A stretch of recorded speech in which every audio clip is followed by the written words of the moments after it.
की as per section 4 of Indian partnership act 1932, partnership is the relation between persons who have agreed to share the profits of a business carried on by all or any of them acting for all.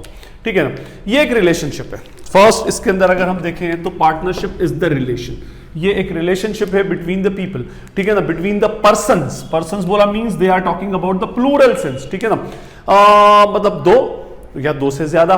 तो पहला feature है partnership is the relation, ये relation है between persons who have agreed. ये आ गया agreed. Agreed means there should be an agreement between the partners, उनमें आपस में सहमति हो, consent create to share. To share जैसे मैंने अभी आपको बताया कि भाई अगर प्रॉफिट डिस्ट्रीब्यूट होगा तो वो between A B and C distribute होगा इन देयर अग्रीड रेशो. अब जो भी अग्रीड रेशो होगा वो उसमें देखा जाएगा. Fine, it may be equal और any other. To share the profits of a business. ठीक है ना, profits of a business. Of a business means existence of a business should be there. ठीक है ना, यहां पर इसने बोला है रिलेशन. रिलेशन तब बनता है जब कहीं पर कोई एसोसिएशन क्रिएट हो. There should be an association between two or more parties, और उसके बीच में बिजनेस होना चाहिए, बिजनेस का चलना carried on by all.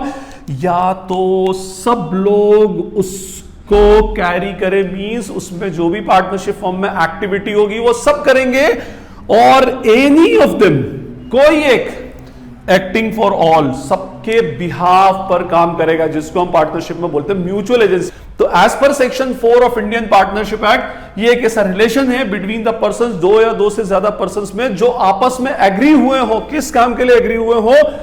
To share the profit of a business. Profit हो, बिजनेस के प्रॉफिट को शेयर करने के लिए. अब या वो बिजनेस या तो सारे मिलकर के चलाएंगे, या फिर उन सबके बिहाफ पर कोई एक या कुछ लोग मिलकर के भी उस बिजनेस को कर सकते हैं.